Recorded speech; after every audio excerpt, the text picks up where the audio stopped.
Good evening to you all. This is Veer Maheshwar Charitable Trust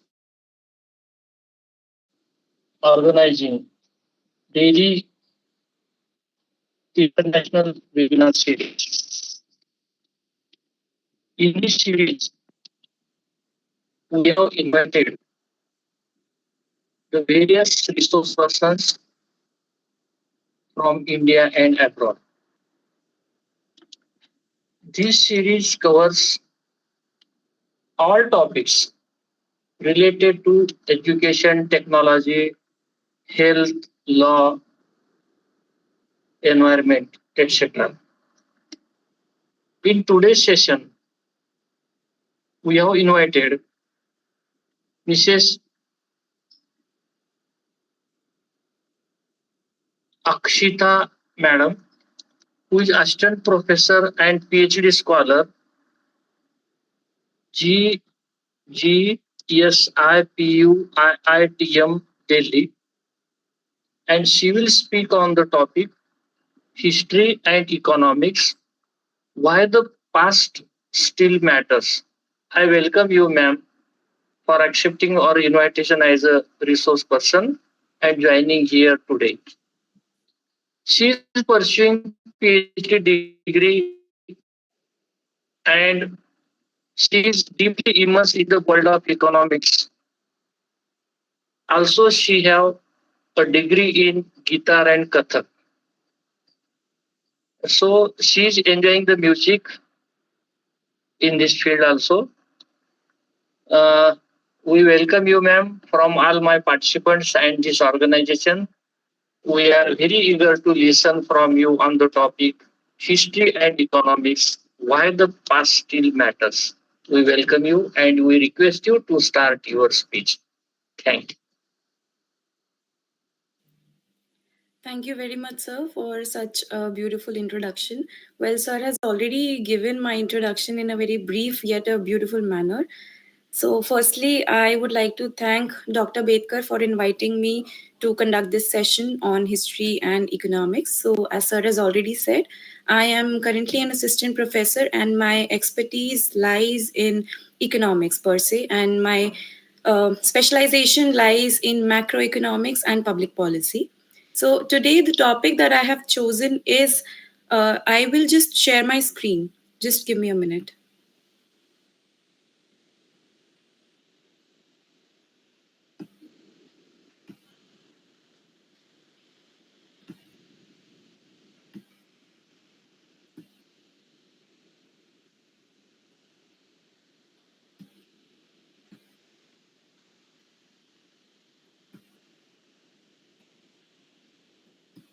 So is my PPT visible to everyone? Please let me know. All right, all right. So the topic that I have chosen for today is history and economics, why the past still matters. Now, before we begin, I'd like to ask, is everybody comfortable with English and Hindi both, or should I conduct the session entirely in English, or should it be bilingual? No matter, ma'am. English we are comfortable. Yeah. Okay. So majorly I will use English, and in between, if comfortable, I'll use Hindi. That's fine. All right. So the topic that I have chosen is history and economics, why the past still matters. Now, many people might be thinking that how is history linked to economics? And I would just say one thing that, 1 minute, sir, my screen is actually not.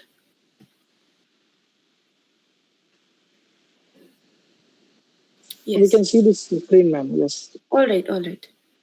So the first question comes is an economy is never born in the present, it is inherited from the past.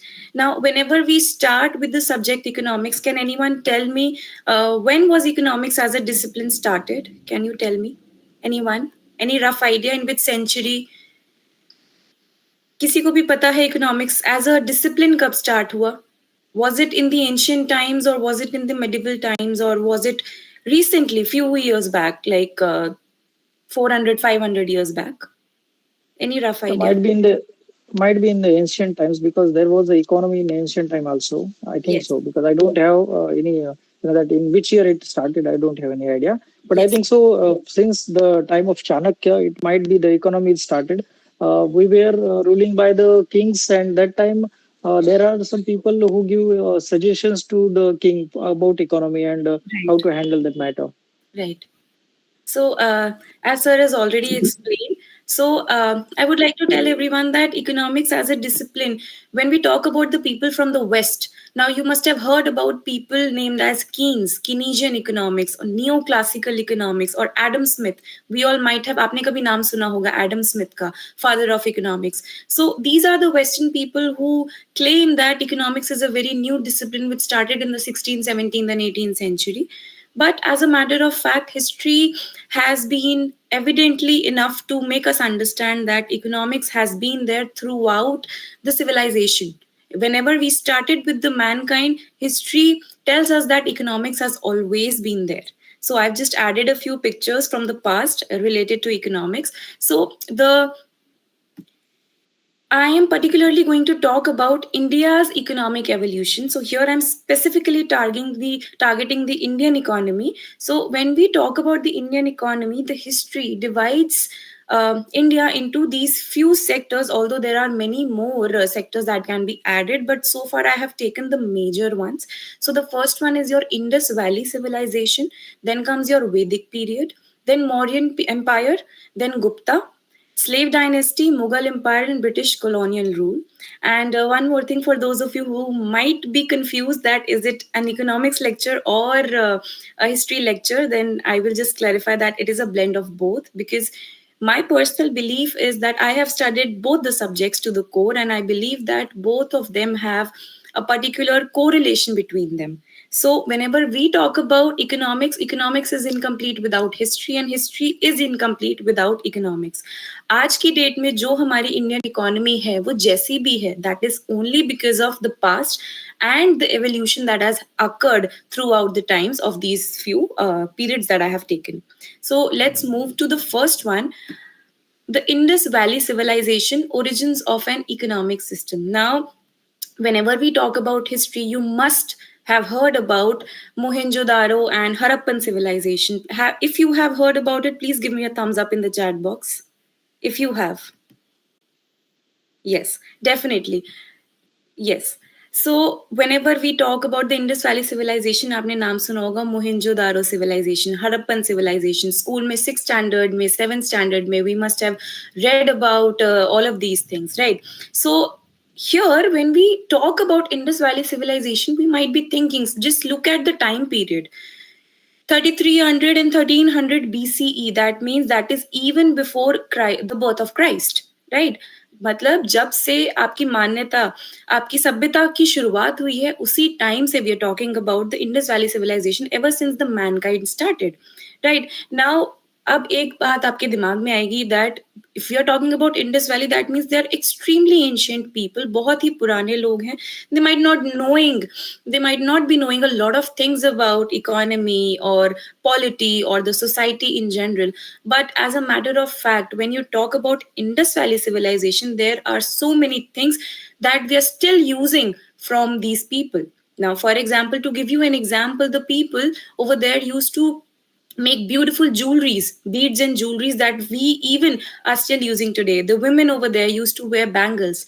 We are still women of India specifically, we are still wearing bangles, and मिट्टी के घड़े हम आज भी इस्तेमाल करते हैं. Now the people of Indus Valley civilization, they also used a lot of pottery, right?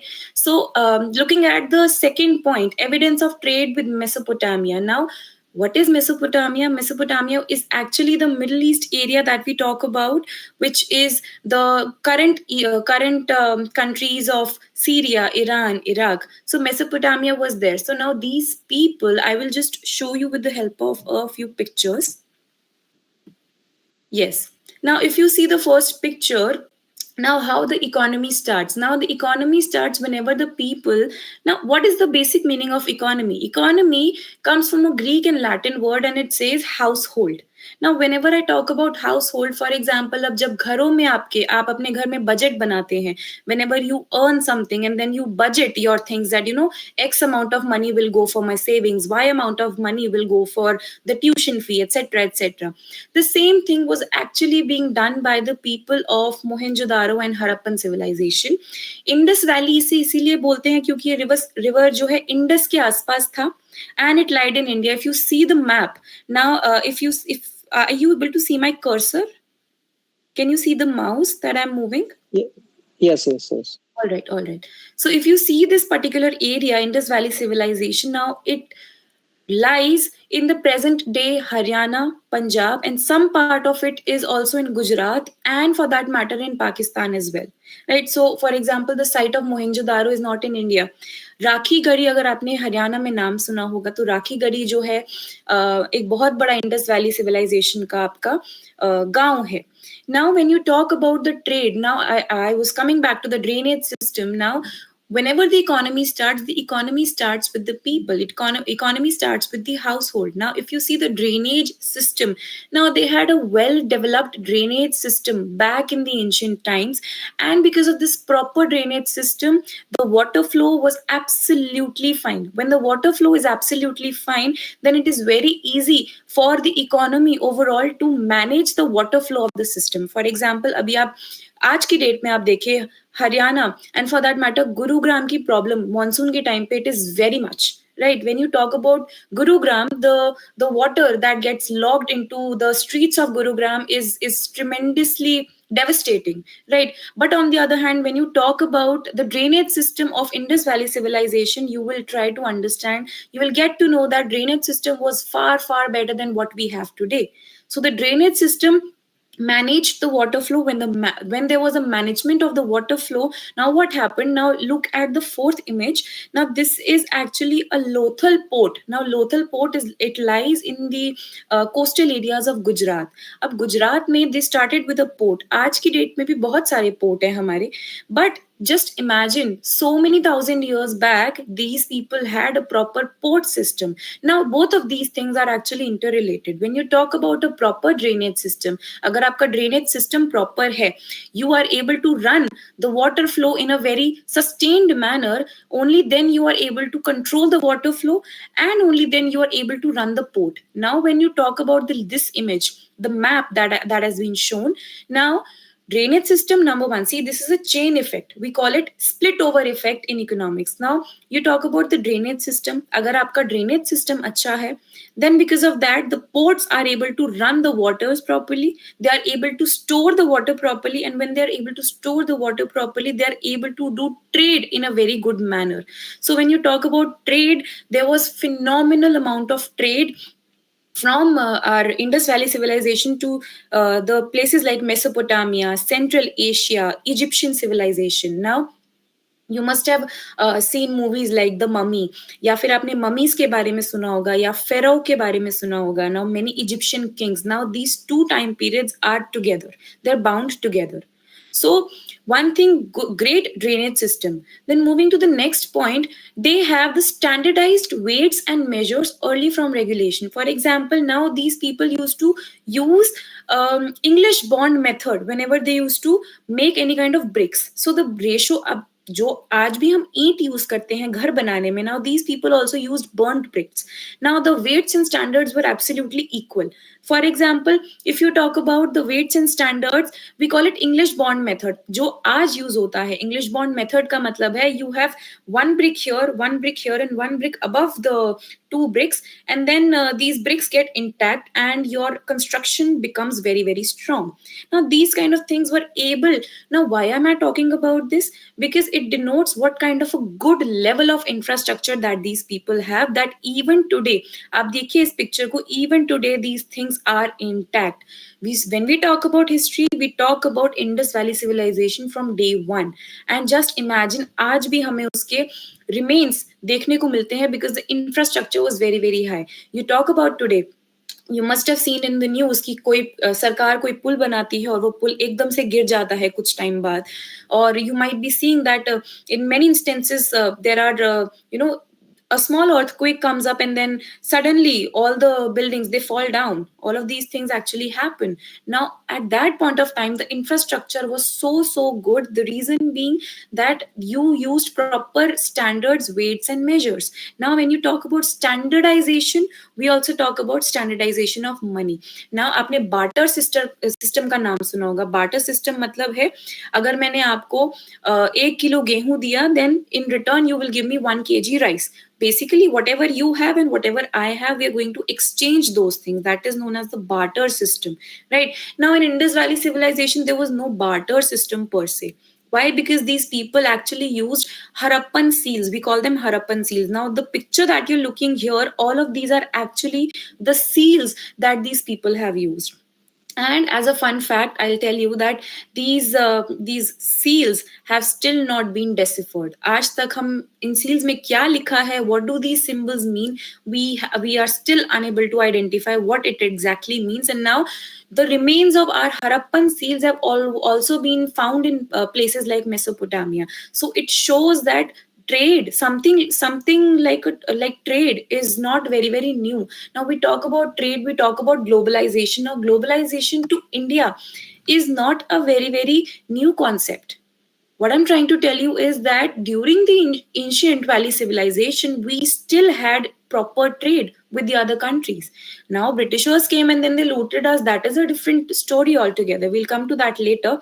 But the point is, how was the economy in the Indus Valley civilization? One, they had proper drainage system. Two, they had proper money transaction in the form of seals.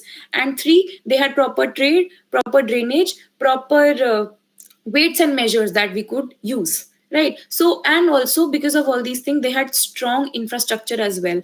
Strong infrastructure means now the people lived on a citadel as well, right? The king or whosoever the person was used to live in a very high leveled citadel, and the people used to live in a city. So that is very advanced when we talk about historical terms. जब बाकी देशों में, for example, the America today that we know, Australia today that we know of, these were not even discovered. And at that point of time, Indian civilization was thriving so meticulously. So that's what I'm trying to tell you, that Indus Valley civilization से ही हमारी economy, our economy has always been at the peak ever since history and mankind had started. So this was your Indus Valley civilization. Right, I hope it is clear to everyone. Then we move on to the Vedic period. Now, Indus Valley civilization जब खत्म हुआ, उसके बाद आपका आता है Vedic period. Now, Vedic period means now before Indus Valley civilization, people were actually hunters and gatherers. That means we used to just light fire, we used to just cook whatever we have hunted, and we used to eat it. There was no proper society, nothing as far as anything else was concerned. So only when your Indus Valley civilization started, at that point of time, we started to develop the economy at a very good scale. But ultimately kya hua, when we entered the Vedic period, initially it was very good. Now all of these things, you must have heard about the 4 Vedas that we have, right? Does anyone know the names of the 4 Vedas? If you could tell me. Vedic period का नाम ही वेद से पड़ा है, क्योंकि इस समय पे हमारे वेदों की खोज हुई थी. Can anyone tell me the names of the Ved that we have? Anyone would like Atharvaved, Yes. Atharvaved, Yajurved, Samved, and Rigved. Yes. Very good. Absolutely right. Mr. Rajeshwar is absolutely right. Rigved, Samved, Yajurved, and Atharvaved. Now, इस time पे हमारे यहाँ पे वेद लिखे गए. Not just Ved, but as a matter of fact, in these Vedas as well, lot of things related to your economy were also written. For example, when you talk about cows, right? The cows in India are considered holy. They are considered very ritualistic. There is a reason to that. Why? Because see, whatever we have today has something linked with the history in the past. So when we talk about the Vedic age में the cow and the land, they both of them became the primary forms of wealth. For example, आज की date में अगर मेरे savings account में कुछ पैसे हैं, मैं SIP कर रही हूँ, if I'm investing in the stock market, that creates my wealth. If I have property, if I have real estate, that creates wealth. But उस समय पे जब वेद लिखे गए, Vedic period, now the people did not have stock market, of course, we were not that advanced, but in the form of land and in the form of cows. Now इसे बोला जाता था गविष्टि. Now when you talk about गविष्टि means a person how many number of cows a person is actually owning. The more cows you have, the better is your wealth. For example, आप गांव में जाएंगे, whenever you visit any villages, you will observe this thing that if a person happens to have a lot of cows, then ultimately that person happens to be very, very rich. So this was the same in the Vedic period as well. So people were primarily, the source of income was selling of the cows and selling of the land. Now, on the basis of that, we also had agriculture. Now, agriculture actually became the backbone of the economy. I told you that earlier, people were actually hunters and gatherers, right? जो भी बनाया, जो भी उगाया, जो भी पकाया, उसे खाया गया, right? But at the same time, as the mankind proceeded, there was this evolution, and people found out that agriculture can also be happening, right? They found out that agriculture can happen, and what they started doing was this also started domesticating the animals along with it. अब पहले आप क्या कर रहे थे? Now we call it as खाना बदोशी, right? Earlier, when we were hunters and gatherers, we were not staying at one particular place. We were just moving from one place to the other in search of food, right? But then people found out some amount of rivers and all of these things, and then ultimately what happened, that people started settling down. And then when you start settling down, you start experimenting with the soil. When you start experimenting with the soil, there was a people found out agriculture in general. We started growing cotton, we started growing jawar, bajra, all of the things that we see today as well. Jo bhi aaj aap dekhenge, that whatever the farmers of our village are growing today, the same was grown in the Vedic period as well. Except for vegetables like potatoes, tomatoes. Now these things actually were introduced by the Portuguese in the 16th century. But before that, jitne bhi aapke millets hain, all these grains, we have wheat, rice, barley, millet, jowar, bajra, ragi, all of these things were grown in the Vedic period. So agriculture became the backbone of the economy. And as a matter of fact, agar aap ise aaj ki economy se link karenge, then you will find out that agriculture back then was also the backbone of the economy, Indian economy, and today also agriculture ही है, primary sector में ही है. So it is not very something very, very new to us. It is very, very old, right? Another thing that happened was social stratification started happening. Now, whenever you talk about economy, you also talk about the society, not just the history. Now, आपकी economy depend करता है. Now, see, when you talk about your US, right? अब आप US की बात करते हैं, then you know a lot of occupation. We look at the kind of occupation that these people are doing. You talk about China, we feel that the Chinese people, the Japanese people are very, very skilled, right? What kind of work are they doing? Are they doing a lot of agriculture? No. What are they doing? They are making artificial intelligence, they are making robots, right? So एक economy में आप economy को कैसे define करते हैं अपनी? You define it by the people's work, the occupation that the people are actually doing. अब Vedic period में क्या हुआ? Now this social stratification started happening. Social stratification means that you divide the people on the basis of, number one, your varnas, your varn, and second, your occupation. Now I'll show you a figure, the picture that I have with me. Now, can you see this? Now these four kind of varnas that we are still, I am sure that most of us are aware of this, right? Are you aware of these Brahmin, Kshatriya, Vaishya, and Shudra categories? Please raise your hands or give me a thumbs up if you're aware of the concept of this. Yes, right. So when you talk about Brahmin, Kshatriya, Vaishya, and Shudras, now basically social stratification क्यों होता है? Now whenever you see, हमेशा we try and think that हमेशा एक बड़ी मछली जो है एक छोटी मछली को खाती है. There's this saying, you know, the bigger fish eats the smaller fish. Now the same exactly, these kind of things started happening back in the Indus Valley civilization. The economy was equal for all, right? All of them were doing the same kind of thing. Everything was egalitarian. Now in this society, now what happened ultimately, that the Brahmin Varna, they started patronizing the Kshatriyas. Now the Kshatriyas happened to be the kings, right? The kings who used to be in power, or the leader of any clan. Us time pe raja maharajaon ka concept, it did not start very early. It started in the later Vedic period, but before that, Kshatriyas were actually considered as a leader of any clan. And the Vaishyas were the people who were actually working differently. Now these were traders. These people were indulged into commerce, and the Shudras were the people who were categorized as the lowest out of all these four.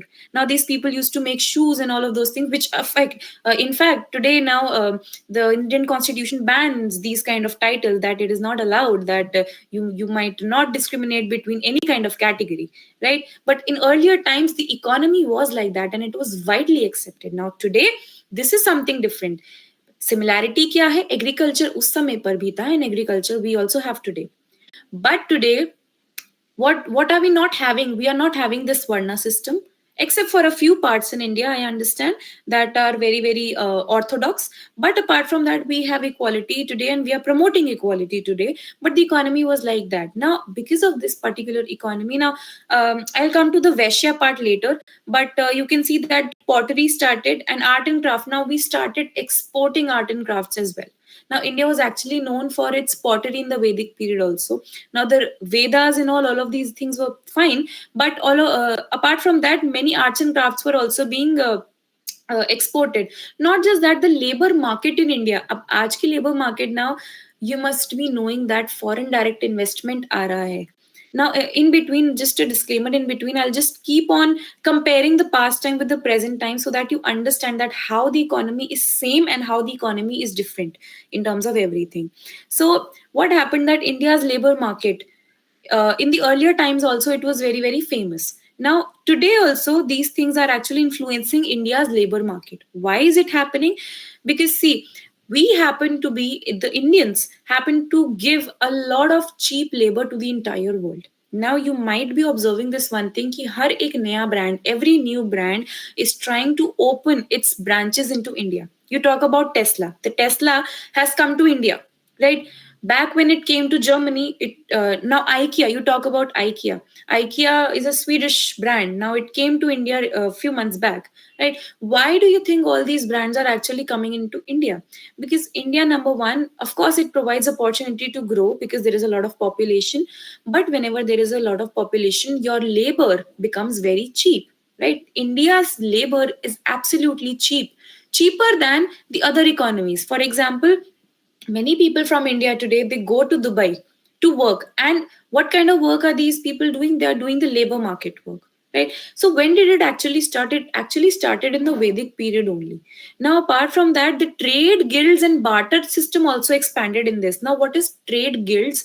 Trade guilds का हिंदी में मतलब होता है श्रेणियों में बांट देना. आप श्रेणी समझते हैं? That means categories, right? Now these trade guilds became very, very important at that point of time. For example, if you look at this picture, now these art and crafts, this particular art and craft would be made by only one caste. कोई एक particular caste होगी जो इस श्रेणी में आ जाएगी and they will make these art and crafts. Somebody else will specialize in something else. Somebody else will specialize in something else. This means that the trade was actually divided into the different merchants based on their category. For example, only Vaishyas were allowed to do trade. Shudras were not allowed to do trade, right? As a matter of fact, now these Vaishyas, the Jain people that we have today, they are categorized in this Vaishya category from the past times. I'll come to this later on when we talk about the Gupta period. But I hope the Vedic period is clear. That what happened ultimately, agriculture became the primary source, the cow and owning of land became the wealth, and the category of these four varnas, it was prominent in this particular time, right? Then we talk about your Mauryan Empire. Now, Mauryan Empire, I hope that all yahan se actually we consider that from here on the economics as a subject, as a discipline, it started emerging because of Kautilya. I'll come to this later on, but I'm hoping that most of us must have seen any series under the name Chandragupta Maurya or Bindusar या फिर अशोक की कहानी सबने, all of us must have read, right? Please give me a thumbs up if you've read anything about the Mauryan Empire. Okay, fine. So Mauryan Empire is actually an empire which started in the 322 BCE. Again, very, very long time ago. And now this was actually started by people like Chandragupta Maurya along with your Kautilya. Right, Kautilya is no one but he is Chanakya. right? You must have heard about Chanakya or Chanakya Niti. Now, what is Chanakya Niti? If you read about Chanakya Niti or if you read about Arthashastra, what is Arthashastra? It was actually a book of economics which has several principles, which has several rules and regulation. Basically, it states about 7 to 8 principles that a king needs to follow if he has to thrive his or her economy. Now, when you talk about Mauryan Empire was one of the largest and the biggest empires of India. उससे पहले क्या था? Vedic period में we had small sections who were holding small amount of lands. For example, northern India mein there was a land. Now it is also said that Mahabharat somewhere happened in the times of Vedic period only.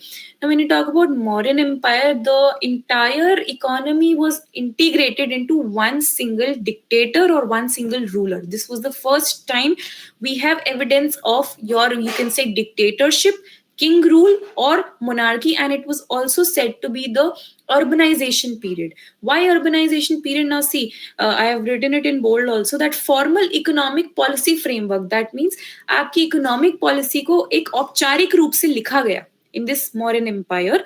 Why? Because before that we did not have any proper rules and regulations for anybody, but at this point of time we have evidences of a proper Chanakya Niti, which was, you can also read Chanakya Niti and you can read Arthashastra. I'm still reading it. I haven't completed it, but it's very very knowledgeable if you read. Now what does it actually talk about? It talks about the state controls enterprises. For example, it says that several things should be under the control of the state. For example, you talk about the Indian economy, right? Finance ministry क्या देखती है आपका? Finance ministry looks after the money, right? Inflation कौन decide करता है आज? The monetary policy committee decides the inflation with Reserve Bank of India today, right? The fiscal policy, that means the policy made by the government. For example, Pradhan Mantri Ayushman Bharat Yojana, right? Now this is actually given by the fiscal policy. Similarly, just like the government today gives us a budget, government today gives us several policies. Similarly, now this Kautilya, this person gave the economic policies to Chandragupta Maurya, and with the help of Chandragupta Maurya, Kautilya and Chandragupta Maurya, they both were successful in destroying the previous Nanda dynasty. If you must have heard about Nandas, right? Now Nanda dynasty was defeated by Chandragupta Maurya with the help of Kautilya, only because he happened to know about how the economy actually works. Now, Arthashastra actually tells us that economics is nothing but it is about governance. कि आप अपनी economy को कैसे चलाते हैं. For example, I am sure that all the females and even today the males as well, now the males and female both today are running their homes on the basis of something. I told you in the past also, आपके पास एक amount of, you get some amount of what this salary in your hands, and then you divide it, that I'm supposed to give this much to this much to this thing, and then ultimately what are you doing? You are governing your house on the basis of money, right? You can write things on a piece of paper that, for 1 lakh I'll do my SIP, and for 3 lakhs I'll purchase this bag, and 10 lakhs I will save. But nothing happens if you write just on a piece of paper. What you actually need is, you need money, and for that you need proper estimation of how much you are earning, how much money you are able to earn. For example, you talk about personal disposable income. GDP में आज हम बात करते हैं personal disposable income की. What is personal disposable income? It says that whatever money you have in your pocket to spend, that is your disposable income. So Arthashastra talks about these kind of things back in those days. Just try to understand that. Now, because of this Arthashastra, the state actually became a realistic and economic actor. Now I'll show you several things. Now at this point of time, we do have evidences of starting of the coins that these kings started. Now we had kings like Samudragupta, Chandragupta. Now this comes in the Gupta times, but Gupta times ki jo coins hain, they started back when the Mauryan period started. Now when you talk about the trade route also, now these people, now the Mauryan Empire, I told you, it was integrated at a very very large scale, right? We do not have evidences of any big what do we say, any big kingdom before this. This was the first kingdom that was at a very very massive scale. Now if you look at the trade route here, now look at these things, all of these things, the spices, silk, cotton roots. Now there used to be a silk route that you must have heard about. Silk route kya tha?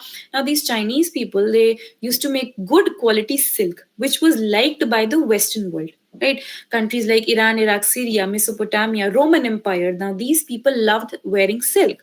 Now the silk was actually it got initiated in the Chinese provinces. Now, but to reach this Western world, you need to the Chinese people, they needed to go through Indian border boundaries. Now, of course, I understand that today the boundaries are very very different. Aaj jo India hai, it was again, it was India was a massive part. Pakistan was also a part of us, and many upper world countries were also a part of us. Now, earlier, India was a very vibrant kind of a nation. It was not even a nation, but it was a collaboration of different kingdoms together, right?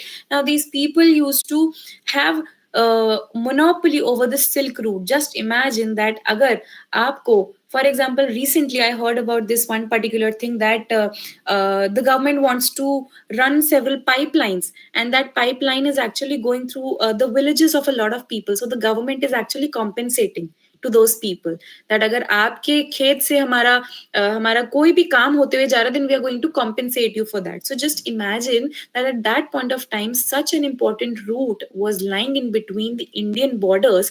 So the Chinese and the Western people used to pay a heavy lofty amount of taxes and money to the Mauryaans. Having said that, there was also a lot of gold and ivory that we were exporting to the Western world during the Mauryan times also. Now the gold coins were being issued. Now I do not have any pictures of the Mauryan gold coins because it is not available because of the historical issues. But the coins that you're seeing, the Gupta coins, I will come to the Gupta period later on. But these coins were actually inspired by the Mauryan times. Fine. So coin system, it started. Now in the Vedic period, I told you that barter system was there. Whenever we talk about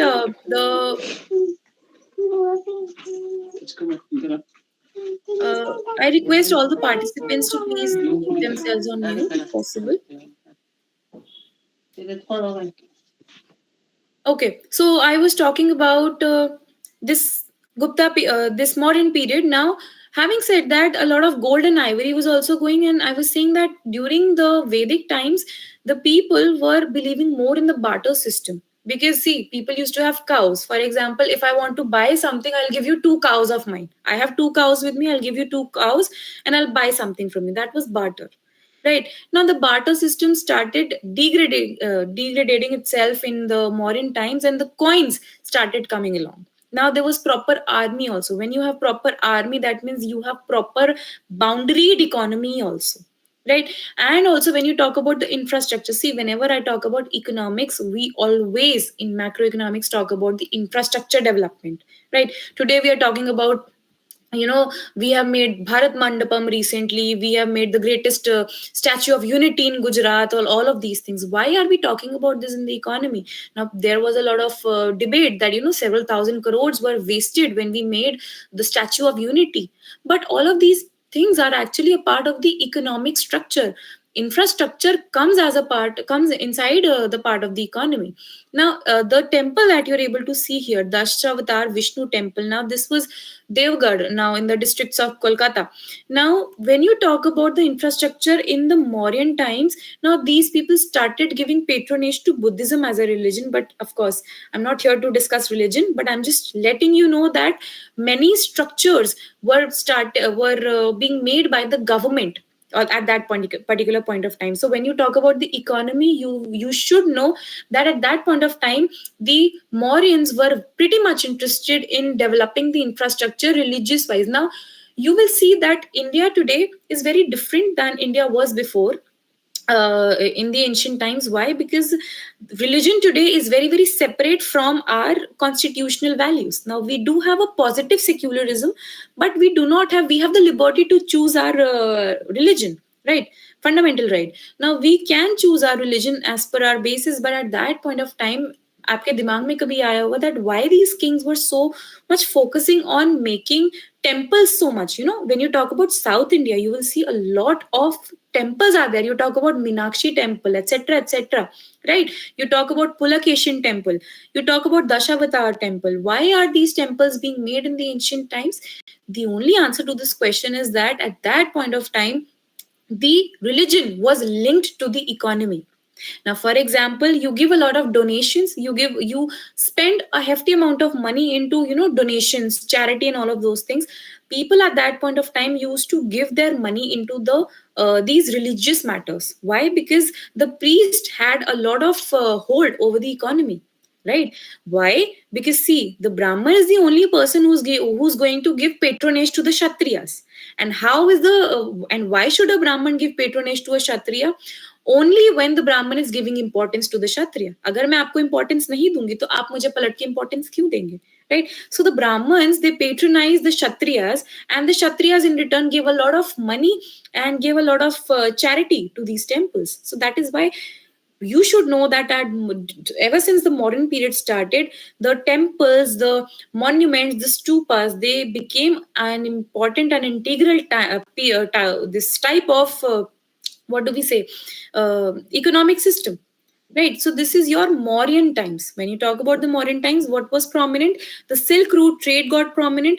The religion and the economy got interconnected. Why? Because one, Buddhism was developed at this point of time. Ashoka and the kings like Chandragupta Maurya, now these people made a lot of, you must have heard about Sanchi Stupa.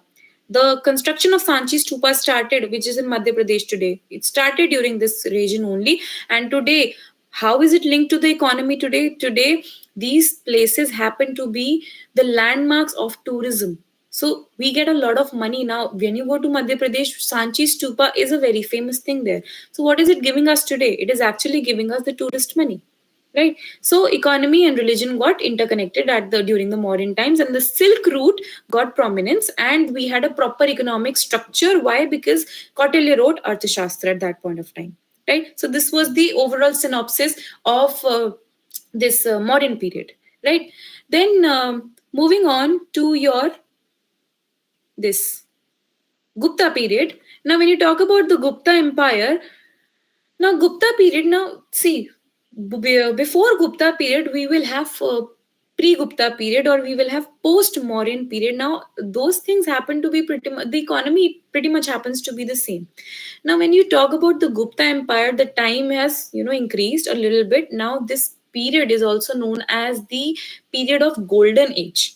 Now why is this called as a period of golden age? Because a lot of people in this particular market here, a lot of gold coins were they got started prevailing in the economy. Why? Because it was a market driven growth model. अब आपने नाम सुना होगा Pataliputra, Ujjain, Mathura. Now these places became the one of the prominent places for the trade over the entire world. Now again, I talked about guilds and shrenis. Now these also became very, very prominent. And the iconic age, now I do not have much to talk about in terms of economy, in terms of Gupta empire, because Gupta empire is more related to literature. इस समय पे बहुत सारी किताबें लिखी गई. There were a lot of temple construction. Hinduism started developing, but see, the topic is very, very constructed. I'm trying to constrain myself to the economy at that point of time. So in Gupta Empire, what was the major thing that happened? During the Gupta period, there were a lot of gold coins which were issued. Largest amount of gold coins were given during the Gupta period, and I have shown this slide to you before as well. Now these were the Gupta coins. Now these are the kings: Samudragupta, Chandragupta II. Now these people started giving a lot of. Now the small pictures that you people are seeing, now these are the kings actually, jinke figures these used to be, you know, stamped on the gold coins. Now apart from that, we were also flourishing in terms of trade, because at this point of time monsoon was also discovered. अब जब monsoon discover हो गया तो sea route भी discover हो गया. Because of this, we were exporting a lot of things like spices and gold to the Roman Empire. And there is a historian named as Pliny. He says that India at that point of time was known as the golden bird. आपने कभी सुना होगा that India को सोने की चिड़िया बोला जाता है. It was actually in this period when we started saying that India is a golden bird. Why? Because at this point of time we were at the peak of our exports. We were exporting so many things to the Roman Empire, and we were taking so much amount of money from the Roman Empire. Right now ended the Gupta period, and then we started with the medieval period. Before that also many dynasties came, but need not get into that. During medieval India, you must have heard about the Khilji dynasty, Tughlaq, Sayyid, Lodi dynasties. Now you must have seen the movie Padmavat, and you must have heard about this person known as Alauddin Khilji. Right, I'm sure that we all have heard about Alauddin Khilji. Now, as much as we hate this person in general, that he was very shrewd kind of a person, but this person happened to be doing few good things also in terms of economy, I would say. I understand the rage that we have against this person, but the prominent thing that he did was actually market reforms. Now, Alauddin Khilji, as much as he's known for his negative things, he's also known for his market reforms. What he actually did was he started with the gluttony system or the revenue system. Now, the revenue system, if I start explaining the revenue system, it'll take me another lecture to teach you that. But just try to understand that revenue system at that point of time was that you are going, there was a land which got divided, khud kasht, pahi kasht. That means आप ये समझिए that zamindari system से जो पहले land revenue system था, there was a proper zamindar, and you used to give the land on lease to that particular person, and that person used to collect the rent and submit it to the king. One thing. And then there was market control. That means there was a lot of market control measures. For example, the food market was separated, the cloth market was separated. Every kind of market that you see, the market structure that you see today, that is the similar kind of market that we have during the Khiljian period also. Right. And then he also started these military reforms. Whenever you have military reforms, you also happen to be doing a lot of your economic reforms. So market reforms this person started doing. Fine. Then you talk about your I think I'm running short of time. I'll just conclude my this thing. Then you talk about the Mughal period. At last, Mughal period is when these people came, these Babar, Humayun, Akbar, Jahangir, Shah Jahan, Aurangzeb, all of these people. Now Aurangzeb happens to be the last powerful emperor, right, known for the obvious reasons. But during the Mughal era, now there was this person known as a Todarmal. Right now, this person actually introduced a different land revenue system, and he started with the land measurement based on taxation. कि आपका जितना tax है, on the basis of that I am measuring the land. More tax you're paying, more land you're being given on lease. Those kind of things. And also when we talk about industry, there were a lot of textiles and handicrafts. You must be seeing, आपने नक्काशी का काम देखा होगा. You must have heard about the word named as nakashi. I'll show you the pictures. This, see, now this Akbar's falcon more. Now this falcon, this is a bird kind of a thing. Now these are Akbar's coins that were being issued. You must be seeing that Urdu and Persian is being written. Now this image that you're seeing, the second image from the top right, now this is actually the textile. Right, the textile started flourishing. अब अगर आपका textile when it gets improved, then of course you can export good kind of textiles. Now muslin cloth was being exported from India to the Western people. That is how Britishers actually got attracted towards that India is so diversified in terms of its industry. So during the Mughal period, what happened? The industries, when you talk about economy, industries were very, very flourishing at that point of time. And then in this picture, you will see that Akbar is actually giving Todarmal's land revenue reform. Right, so he's giving some amount of land on lease on the basis of some paperwork or something like that. So this is that picture. Fine. So land revenue system one, and secondly the industries thrived. Now when the industries साहब आप बहुत अच्छा जब कर रहे होते, of course आपको नजर लग जाती है. And what actually happened with us? These people came to us, the Britishers. Right, when they came to us, we all know the story. Now they came to us under the name of East India Company. Now they were here to do trade with us, but ultimately their goals were something different, and in the name of trade they started doing something known as mercantilism. Mercantilism क्या होता है? That you keep looting the other nation and you keep benefiting your own nation. For example, You sell something to me, you purchase a raw material at a very, very cheaper cost from me. You manufacture that particular thing. For example, you buy cotton from India at a very cheaper rate, and then you manufacture it into your own country, and then you start selling it back to India as a final product at a very, very higher price. That means हमसे ही सस्ते में खरीद के अपनी country में manufacture करके GDP में contribution करके, and then they are selling it to us only, right? And the money is again going back. So what is happening now? This is also known as drain of wealth, right? Now you must have heard about Dada Bhai Nauroji. Now this person wrote about drain of wealth, right? Now British Raj, actually it started, we call it as the imperial period. Imperial period means अपने देश के हित की वजह से किसी और देश का नुकसान कर देना. That is imperialism. You loot the other country in order to do well in your own country. That is your imperialism. And this was given by Dada Bhai Nauroji when you talk about the drain of wealth. Now, there are many things that the Britishers have done to us. Now, see this map that it is being shown is that this is our left side. This is how this started. This started in Mysore, Calicut, Plassey, right? And then slowly and steadily, after hundreds of years, they started, expanding their empire, and ultimately, the crown rule became the other kind of a rule. And then we know what all things happened. So when you talk about the British India, in the economic terms, I mostly would like to talk about imperialism, because there are many other things that they did. Politically, they made our structure very, very weak, and ultimately, at last, what happened was that. Yes. At last, what actually happened that when we were here, the economy actually fell down. See here, India's GDP fell from 23% to just 3% in the year 1700. Just imagine. India, called as the golden bird once, the GDP of such a country, it fell from 23% to 3%, and it took us, we are still reviving only. The growth percent is still not very, very high. Still, it comes to only 8% to 9%. And during COVID times, talking about contemporary modern economy today, now these things are actually thrive from the past only. Now see, why the past still matters. That's what I'm talking about. That Vedic time, maybe in the ancient past also, we were dependent upon the agriculture, right? Today also we are dependent upon agriculture. Now, at that point of time, you talk about Mauryans, I told you, right? State, Chandragupta Maurya, Ashoka, these people were handling Arthashastra. Now, aaj bhi state ka involvement. State means government, right? Government ka involvement aaj bhi hai. Price regulation you talk about. Whose time? Khilji's time. Price regulation during the market reforms. It still happens. Who does that? RBI does that. Right? Export-led growth, I talked about Gupta times. Export was massive at that point of time. We are still having a lot of foreign direct investment that is coming, and we are also exporting a lot of things, right? And inequality rooted in historical structures still.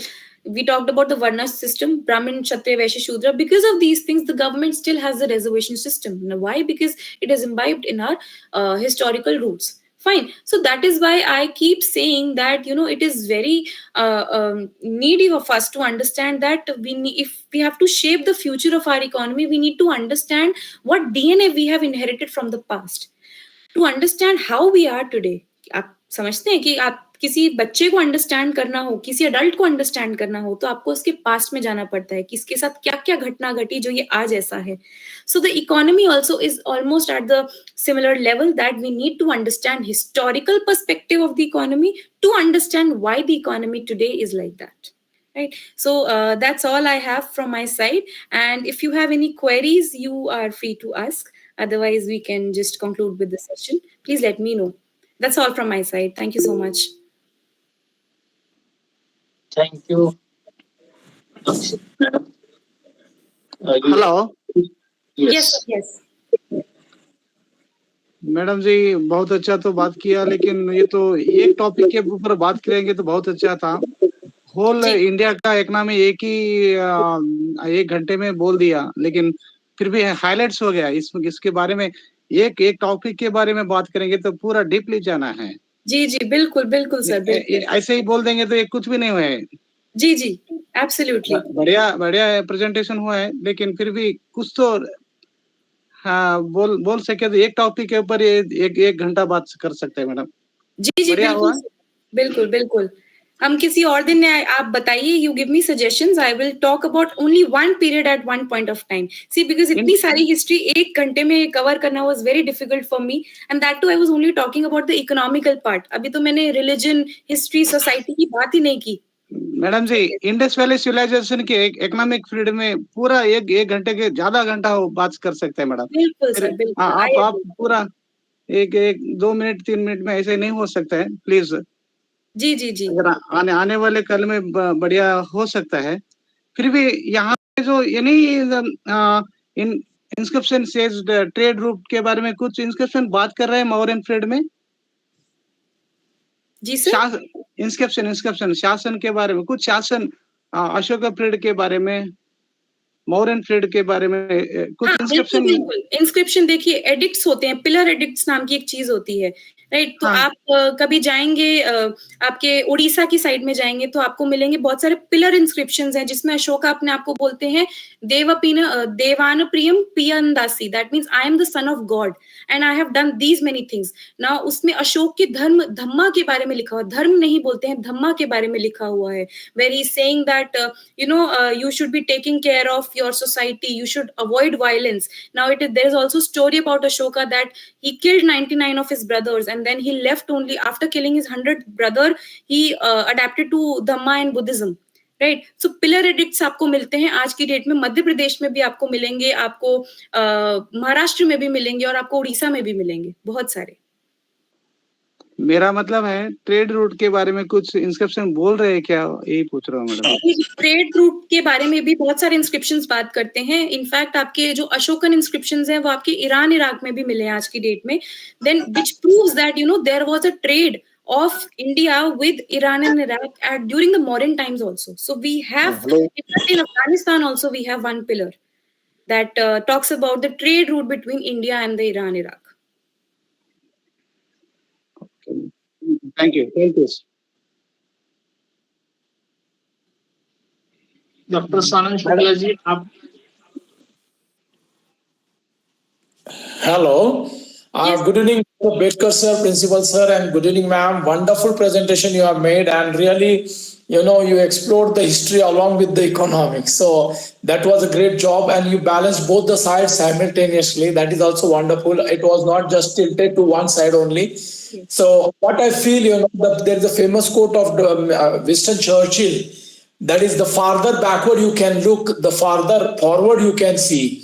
So I think your lecture was based on this principle, and definitely if you'll see the history internationally also, lot many trades were there, like Mesopotamia, what you said. Yes. The King Hammurabi was there, and King Hammurabi set a laws and code of conduct for this kind of activities. And no doubt Chinese we are knowing very well. And I remembered one more important example of, during the time of Chhatrapati Shivaji Maharaj. Right. During that time, the Portuguese started doing business in our territories, and over there they started selling some products. Yes. So the first time the tax was applied, by Maharaj. Known as Chauth and Sardesh Mukhi. Yes. And in-house, our made in India, what we are saying, that kind of agitation was done at that time only. So it is a real wonderful thing to learn, from the history, the several points, and definitely it will help in our future also. Nowadays, USA is in a, vigorous mood that tariff they are talking about. But we are, we are standing still because the reason is, I think, our economy, what we are doing. So thank you, ma'am, for elaborating such a wonderful topic. And it is a great pleasure to listen to you. Thank you. Thank you very much. Thank you for your ma'am. I'm having one question, ma'am. Yes. So I want to know about how the cryptocurrency will be, will not be useful for India, because there may be chances of black money that will be invested in cryptocurrency, and there is no record how it can be refunded and how we can purchase it, and what will happen. There will be no audit, and then what will happen? The black money will be more invested in that cryptocurrency, and it is not accepted globally right now. What do you say about this? Okay. A very good question, rather, sir. As far as the current economy status is concerned, that cryptocurrency actually, see, the government today, the major fear from cryptocurrency is that it is not centralized and it is not being regulated. Right now, different brands and different organizations are conducting the deals in cryptocurrencies. And when you talk about cyber crime, now cryptocurrencies are being bought and sold in your dark web and deep web also. Dark web and deep web are places where you cannot have proper access. Right? Only if you happen to be a specific hacker, only then you can hack these kind of things. Now, cryptocurrency, as a matter of fact, if there is any cyber attack in any country, then the entire money that has been converted in the form of cryptocurrency, that might be affected at that point of time. So to provide a solution to this, just like China, what the government of India actually is doing is that we're starting with something known as e-rupee. Right now, what is e-rupee? E-rupee is actually a digitalized currency which is centralized and given by the government of India, specifically the RBI. Now, what are we trying to do here is we are just trying to regulate the economy, the digital economy, which is intangible, right? The notes and the tangible currency we are trying to flourish away, क्योंकि black money का concept है. Coming to your black money, now there are a lot of things. See, हम cash को ही इतना black में convert कर देते हैं that ultimately cryptocurrency, forget about cryptocurrency. That is something intangible. So yes, you are very, very right. To control that, what are we doing is we are trying to bring into the economy something known as the central currency in the name of e-rupee. So that is the way we are trying to tackle this situation. How India become self-sufficient about economy? What are the ways? And I want to also know how the Swadeshi can be more emphasized so that everyone should purchase Indian brands other than Chinese and American brands. Okay. Can you say something? So my good question. Now, my opinion in this is, see, one thing, Swadeshi up now thing agenda has been used by the marketing brands also, right? For example, you talk about Patanjali. Patanjali is also using Make in India as a concept, right? Now the government itself is promoting Make in India, right? But the problem is that, coming to your question, that how are we going to sustain this Make in India thing? Now there is a lot of problem in this. There are structural issues in the Indian economy. Having said that, what are the structural issues? Structural issues का मतलब है that ultimately we can make things in India, but are we skilled enough to make things in India? For example, during COVID times, there was a lot of shortage of semiconductors, right? Now, when there is a shortage of semiconductors, that means, why do we have a shortage of anything? अब semiconductor आपके use होते हैं laptops में, smart cars में. Now we were actually importing this from China. And during COVID, we boycotted China, right? So we were dependent upon the Chinese people. So where the Indian economy is lacking, answering your question, that to sustain the Indian economy, we need to upskill the people. There is there's not, आप बोलते हैं job की कमी है. एक होता है job की कमी होना, एक होता है skill की कमी होना. Now India has both. I understand that as much as we have the problem of unemployment in India, we also have a problem of skill. There are many degree holders in India. You talk about engineers and doctors, but not many people are skilled enough to perform any particular thing. And the people who are actually skilled enough, they are going abroad. Brain drain ho raha hai, right? So we need structural reform in order to sustain the Indian economy in a better manner. And for us to understand Make in India, one thing, Indian brands are very, very, you talk about Diwali.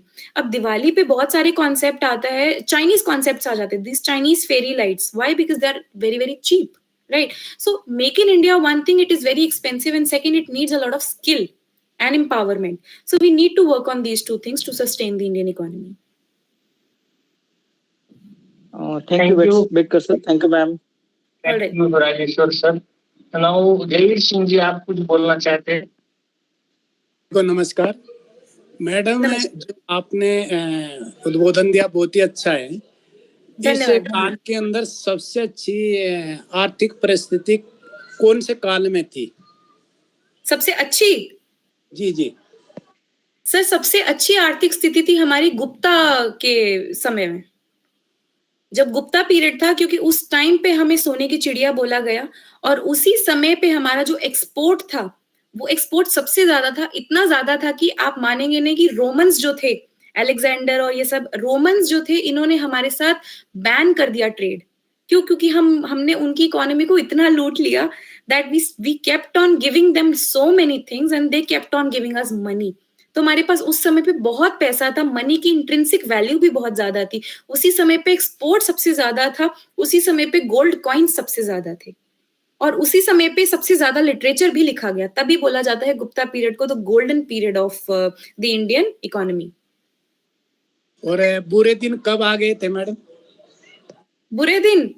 बुरे दिन तब से आने शुरू हो गए थे जब गुप्ता पीरियड का समापन की शुरुआत हो गई। मतलब जब आपका पुष्यभूति डायनेस्टी और अर्ली मिडिवल टाइम आपका जब स्टार्ट हुआ, जब ये स्लेव डायनेस्टी आने से जस्ट पहले, और बिल्कुल ही पतन तब हो गया जब मुगल्स थे, औरंगजेब के समय पे उन्होंने एक जिजिया नाम का टैक्स लगा दिया। जिजिया होता है जो नॉन मुस्लिम जो लोग होते हैं उनको एक टैक्स देना पड़ता है। सो बेसिकली जितने भी हिंदूज थे उनको टैक्स देना पड़ा।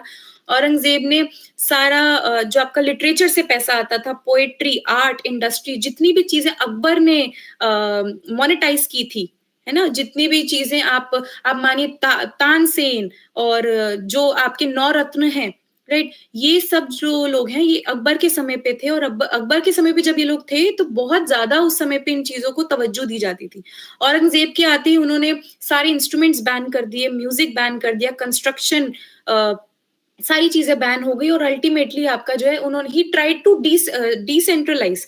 फॉर एग्जांपल उन्होंने क्या किया, उन्होंने सोचा मैं नॉर्थ इंडिया को भी कैप्चर कर लूं और मैं साउथ इंडिया को भी कैप्चर कर लूं। तो अल्टीमेटली इसी चीज का फायदा मुगल एम्पायर टुकड़ों में बंटना शुरू हो गया, और इसी चीज का फायदा उठाया ब्रिटिशर्स ने।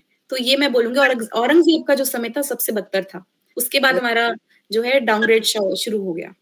और वर्तमान को कैसे देखते हैं मैडम आप? वर्तमान ठीक है, अभी हम थोड़ा रिकवरी मोड में हैं, and after Covid I think we are still on track, and Indian economy in terms of purchasing power parity third largest economy है, और अभी हम 5 ट्रिलियन इकोनॉमी की तरफ बढ़ना चाह रहे हैं, और जीडीपी ग्रोथ भी ठीक है, बट वही मैंने बोला कि स्ट्रक्चरल चेंजेस की जरूरत है, और पॉपुलेशन कंट्रोल की भी या पॉपुलेशन मैनेजमेंट की भी अभी हमें जरूरत है, क्योंकि पॉपुलेशन पीक पे आके और फिर नीचे पीक पे जाएगा। और जापान में जैसे हो रहा है कि अब जो है सीनियर सिटीजन्स की तादाद ज्यादा है, और वही चीज हो सकता है कि आने वाले समय में इंडिया में भी हो जाए। तो इस टाइम पे जो हमारा यूथ है उसको जॉब्स देना, उसको अपस्किल करना बहुत बहुत अनिवार्य है। बहुत बहुत धन्यवाद मैडम। मैडम आपके पास बहुत ही विस्तृत ज्ञान है। धन्यवाद सर, धन्यवाद, बहुत बहुत धन्यवाद। धन्यवाद जयवीर सिंह जी। आज हमने बहुत ही अच्छा स्पीच, जो हिस्ट्री और इकोनॉमिक्स का कॉम्बिनेशन था, ब्लेंडेड था, और मुझे भी पता नहीं था कि कैसे शुरुआत होगी, कैसे मैडम उसको प्रेजेंट करेंगे। तो बहुत ही अच्छा आपने प्रेजेंट किया।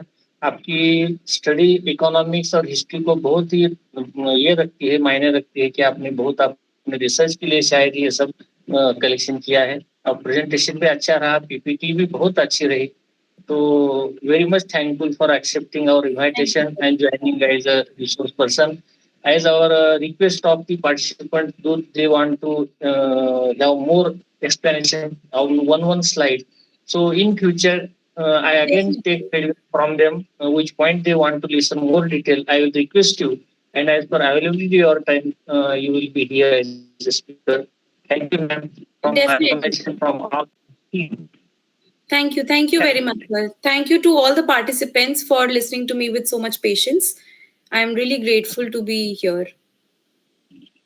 We will definitely conduct a session on the topic of any of your choice. Thank you, ma'am. Thank you for your valuable. Thank you very much.